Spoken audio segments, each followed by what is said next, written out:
আসসালামু আলাইকুম রাহমাতুল্লাহ। নবীন প্রবীণ হোমিওপ্যাথি ডাক্তার ভাই ও বোনেরা, আজকের আলোচনার বিষয় ডাল কামড়া। এটি এক প্রকার চারা গাছের টিংচার। ঠান্ডা লাগিয়া যে সমস্ত পীড়া হয় কিংবা বেশি ঠান্ডা পড়িলে যে সমস্ত পীড়া বৃদ্ধি হয়, তাহাতে ইহা উপযোগী। সেজন্য বর্ষা ও গ্রীষ্মের শেষ ভাগে যখন দিবা ভাগ গরম ও রাত্রিতে ঠান্ডা থাকে, তখন একুনাইটের ন্যায় ডাল কামড়াও উপযোগী। তবে একুনাইট শুষ্ক ঠান্ডা জনিত পীড়ায়, আর ডাল কামড়া ভিজা স্যাঁতসেঁতে ঠান্ডা লাগা জনিত পীড়ায় অধিক উপকারী।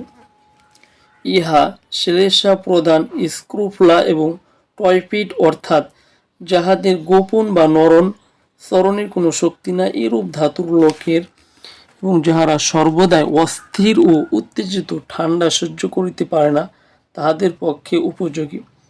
চরিত্রগত লক্ষণ: ভিজা স্যাঁতসেঁতে কিংবা ঠান্ডা স্থানে বাস করিয়া কোনো তরুণ পীড়ার উৎপত্তি, মানসিক বৈলক্ষণ্য, কোনো বিষয়ে ঠিক কথা বলিতে পারে না, ঠান্ডা লাগিয়া উদ্ভিদ বসিয়া গিয়া ঘর্ম বন্ধ হইয়া শোধ, বয়স্ক বালকদের ঠান্ডা জলে খালি পায়ে বেড়াইয়া সর্দি লাগা, হেত প্রস্রাব বন্ধ, প্রস্রাব দুধের মতো সাদা, গরমের পর ঠান্ডা পড়িয়া বর্ষা ঋতুতে কিংবা ভিজা স্যাঁতসেঁতে স্থান থাকিয়া উদ্রাময়, সমস্ত শরীরে আমবাত চুলকায়, কিন্তু চুলকাইবার পর অত্যন্ত জ্বালা, উত্তাপে বৃদ্ধি, ঠান্ডায় উপশম, মুখে কপালে মাথায় দুই রগে ইরাপশন, তাহাতে কটা হলদে রঙে মামরি পড়ে চুলকাইলে রক্ত বাহির হয়, ঋতুর পূর্বে ঘামাচির মতো গায়ে এক প্রকার উদ্ভিদ নির্গমন, সর্দি কাশি ঠান্ডা লাগিয়া জলে ভিজায় কিংবা গরমের পর হঠাৎ ঠান্ডা লাগিয়া সর্দি কাশি হইলে ডাল কামড়া উপযোগী। পক্ষাঘাত: ঠান্ডা লাগিয়া গা, হাত, পা ও কোমরের অতি সামান্য মাত্র বেদনা হইতে উহা ক্রমশ বাত কিংবা পক্ষাঘাত পর্যন্ত প্রায় পরিণত হইতে পারে। ঠান্ডা লাগিয়া পক্ষাঘাত হইলে ডাল কামড়া, রাস্টক্স ও কোষ্টিকাম এই তিনটি ঔষধি উপকারী।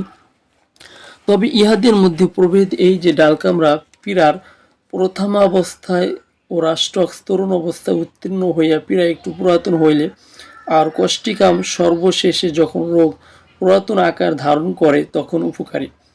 অ্যাপোপ্লেক্সি সন্ন্যাস হইয়া পক্ষাঘাত হইলে কোষ্টিকাম উপকারী।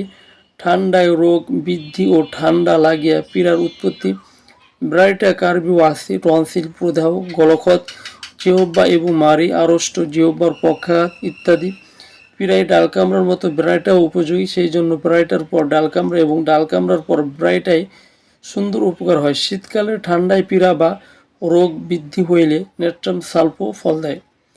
রজ স্তনদগ্ধ ও পুরুষাবান্তি, ক্লেদ স্রাব, লোকিয়া বন্ধ, বাতযুক্ত, প্লোরাইটিস, বক্ষশোথ, হাঁপানি, উদ্রাময়, আপাশয় পীড়া, বর্ষা বা গ্রীষ্মে ঠান্ডা পড়লে বৃদ্ধি, ঘাড়ের ও কোমরে বেদনাযুক্ত আড়ষ্টতা, পেটের দোষ, আমবাত, গরমে বৃদ্ধি, ঠান্ডায় উপশম, এটি ডাল কামড়ার বিষম লক্ষণ। শীতে বা বর্ষায় একজিমা আরম্ভ ও গ্রীষ্মে লোপ, পুরাতন আমবাত শীত পড়লে আরম্ভ হয় ও সমস্ত শীতকাল থাকে।